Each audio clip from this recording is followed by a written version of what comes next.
अहम ख़बर आहे अवां सां शेयर कयूं पिया। पीपी चेयरमैन बिलावल भुट्टो ज़रदारी वॾे वज़ीर सैयद मुराद अली शाह सां गॾु नओं देरो शहर पहुची वियो आहे।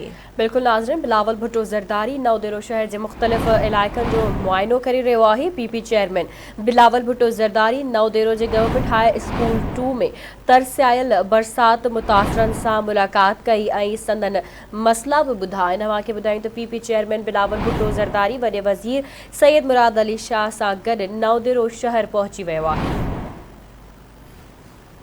अहम ख़बर अवां खे ॾियूं पिया। पीपी चेयरमैन बिलावल भुट्टो ज़रदारी वॾे वज़ीर सैयद मुराद अली शाह सां गॾु नओं देरो शहर पहुची वियो आहे। बिलावल भुट्टो ज़रदारी सां नओं देरो शहर जे मुख़्तलिफ़ इलाइक़नि जो मुआइनो कयो आहे। पीपी चेयरमैन बिलावल भुट्टो ज़रदारी नओं देरो जे गवर्नमेंट हाई स्कूल 2 में तरसियल बरसात मुतासरनि सां मुलाक़ात कई ऐं संदन मसइला ॿुधा।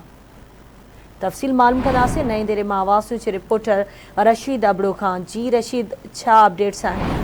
बिल्कुल, पीपीए जो चेयरमैन बिलावल भुट्टो ज़रदारी सिंध में खास तौर से पहला बरसाती बोर्ड का जो है ज़िले लाड़काने के दौरे से गुज़िरियल ॾींहंनि खां वठी निकितल आहे। लाड़काने जो विज़िट करण खां पोइ अॼु जो है बिलावल भुट्टो ज़रदारी नओं शहर जो जाइज़ो वरितो आहे।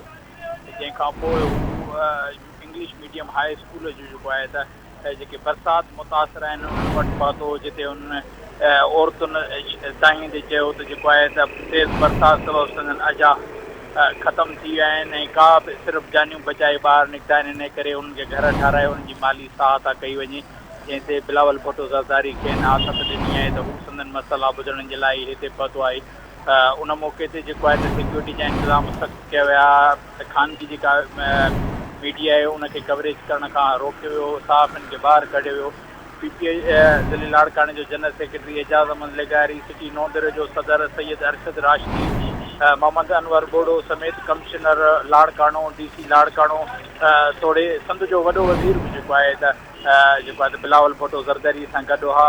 मक़ामी अॻवाननि बिलावल भुट्टो ज़रदारीअ खे नओं दौरो ऐं उनजे आस पास में थियल नुक़सान मुतलिक़ आगाही ॾिनी ऐं जंहिंखां पोइ बिलावल भुट्टो ज़रदारी रवानो।